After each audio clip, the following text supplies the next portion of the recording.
Blackburn with LearnAboutWine, and I'm sitting today with Alex Guarachi, the owner of TGIC Imports and a new wine producer. So when did you start in the wine business? 25 years ago, importing Chilean wines and South American wines in general. What do you think is the biggest shift that you can see that's happened in wine? I think people are more willing to try wines from different places around the world. 25 years ago, people were not willing to try wines from South America or wines from Australia. It was either California or French, and that was it.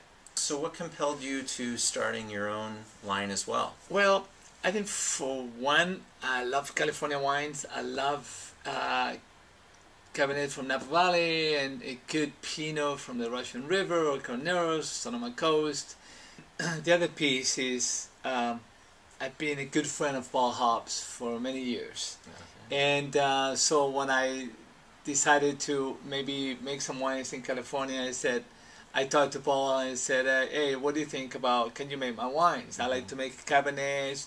We're talking about small production, and will you be so kind to do it? And he said, well, absolutely. Everything we do is hand-picked, and we're taking that extra, we're going that extra mile to make it the best wines possible. So these are not like a wine that, you know, sometimes the model is that you just call up on the phone and say, yeah, make a label for me and make it $7 a bottle. No, the whole idea is, I think, I don't want to call myself a wino, but I love wine and I wanted great quality. Let's try the Cabernet. Well, color's not a problem here. No, it's nice and I can dark. smell the character of this wine from as you poured it out of the bottle. It smells like mint and eucalyptus and cassis, and then you're going to surround it here with that French oak barrel. Yeah. And there's some very nice layers of oak character that are presenting itself, but not burying all this deep dark fruit. I just tell this is a premium wine. Right. Where are you going on pricing on these wines? Well, this is, so it's the retail price is about between $65 and $70 a bottle. So the idea was not to come up with another $100 a bottle, right? From another Cabernet from Napa at 100. So you know, and we're working with low margins because it's difficult to make a great Cabernet in Napa at a good price. It's just difficult. So so we want to give as much as we can to the consumer, you know, in terms of quality and price. And value. Are you interested to know about some ratings the wine's already sure. got? Did you get some ratings? Yeah, we got 92 points on one spectator on the Cabernet first release and 94 on the Pinot. Fantastic. So 94 points on the Pinot Noir. Now, a lot of our audiences are actually small vintners. I mean, those are huge scores. It's not bad for the first release. How do you get the Wine Spectator to review your wine? I think I think people know me. Yeah. So you use some connections. After 25 years, I got some connections. But yeah. James Love is the tough guy, and so I was, I wrote him a nice letter. And I said, listen, we met many times, but I'm sure you don't even know me, but I'm one of the pioneers when it comes to introducing South American wines in the United States, and we decided to make some wine in Napa, and Paul and I are good friends, and here it is. So may I send you some samples? And he replied and said, yes, please do so, and I did, and we got some good ratings. But he demands a lot. I think James is a guy that he wants to get the best wines. He would not give you a rating unless the wines are fantastic. Yeah, that's proven time and time again. Yeah. I've never tasted a wine that has gotten a top score and said, I don't know how it got that score. It didn't over-deliver. Yeah. I think that's the key here. How's the market receiving the wine? Are they embracing it? Yeah, they have. I think still they see that the economy is tough and selling high-end Napa Cab, but it's not as high.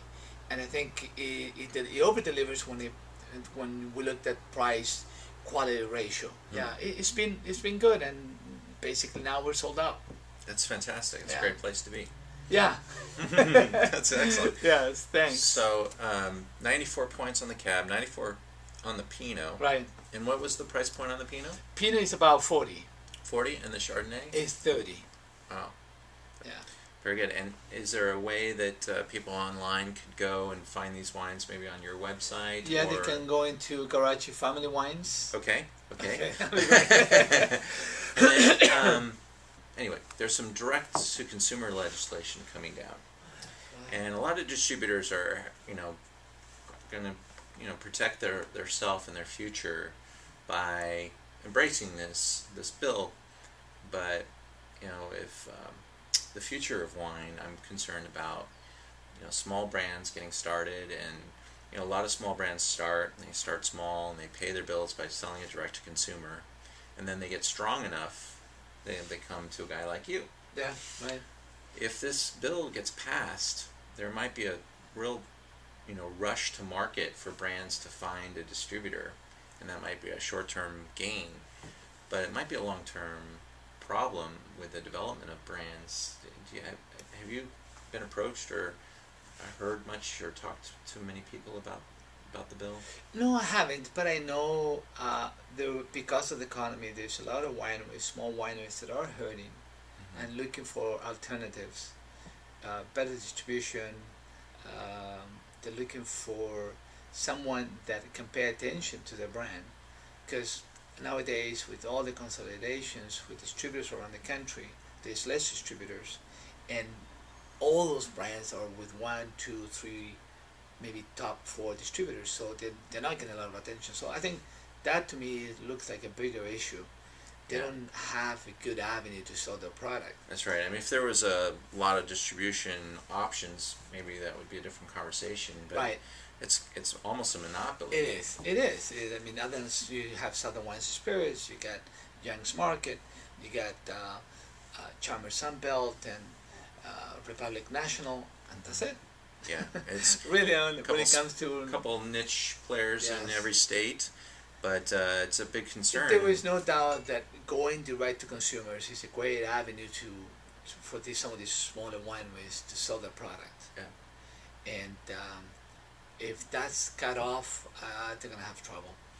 Yeah, I think it's a concern of mine from a long-term benefit of the wine business that especially here in California, where there's a lot of opportunity for brands to get started and to start towards a path of distribution outside of the state. But the first steps is usually find customers locally, be able to ship to them, and then grow up and grow legs, and then find a distributor. And I'm hoping that the bill gets some awareness out there. So I'm mentioning it a lot because it is timely and important. Yeah, it is. It is important. We'll see what's going to happen, but it's going to happen fast. So we're causing a little bit of a red wave. Here in California, as you know, we have our own distributor.